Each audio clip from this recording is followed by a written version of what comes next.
Right, yeah, okay, one, two, three, four, and the last guy over there, and here you go. Yeah,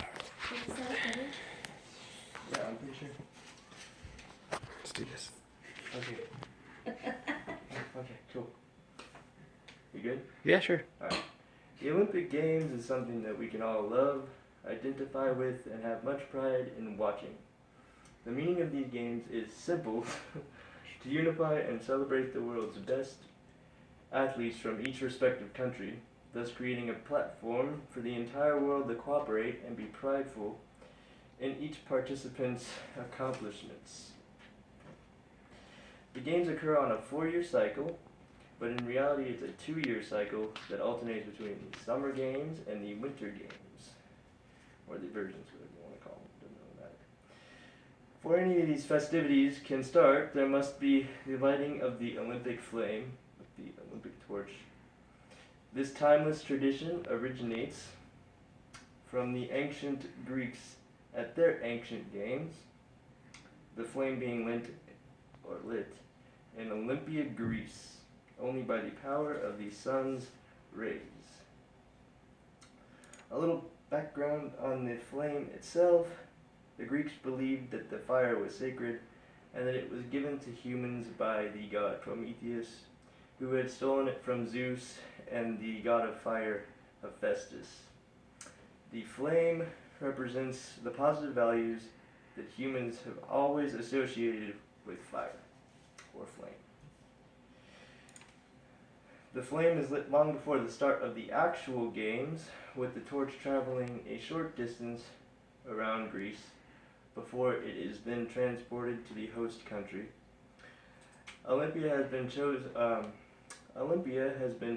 as the departure city for the flame in order to symbolize the link between the ancient games and the modern ones.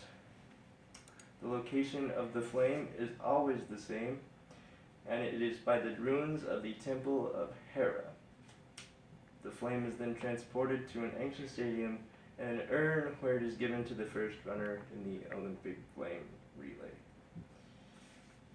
The relay itself was thought of and brought to existence during the 1936 Berlin Games, and this relay was the idea of the German sports administrator Karl Diem. I don't really know how to pronounce his name, but there you go. Some historians believe that this was pushed by Adolf Hitler, who wanted to link the Berlin Games with the ancient traditions and rituals of ancient Greece. Karl Diem was the organizer of the Berlin Olympic Games and wanted this relay to symbolize the link between the ancient games and the modern ones again. This relay is now a traditional part of the Olympics. Being a torchbearer is particularly a great honor in itself. Once the flame is lit and carried into the stadium, it is to be continuously lit until the closing ceremonies.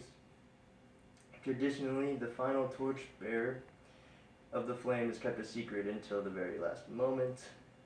It's usually like a famous athlete or a young person, and it's meant to symbolize hope, unity, all that good stuff.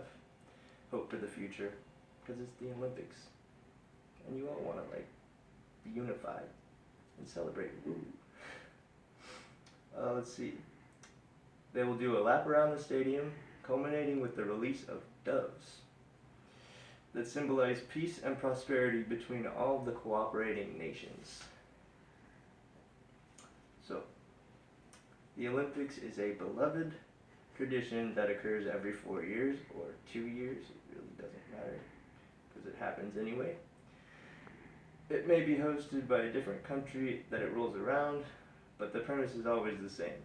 It's an ancient tradition that allows for the entire world to come together and enjoy 1 week of universal cooperation and sport where each country offers up their best athletes. It allows us to set aside our differences and enjoy peace and prosperity. This is what the games are all about. And I believe that it's what the lighting of the flame really represents, really. Millions of people gather around the world to watch these events unfold. So, in closing, the Olympic flame represents hope, unity for us all, the coming together of nations for one specific purpose. It is a symbol for our everlasting humanity and perseverance, and is a tradition that will always be practiced and remembered. It is what brings us all together.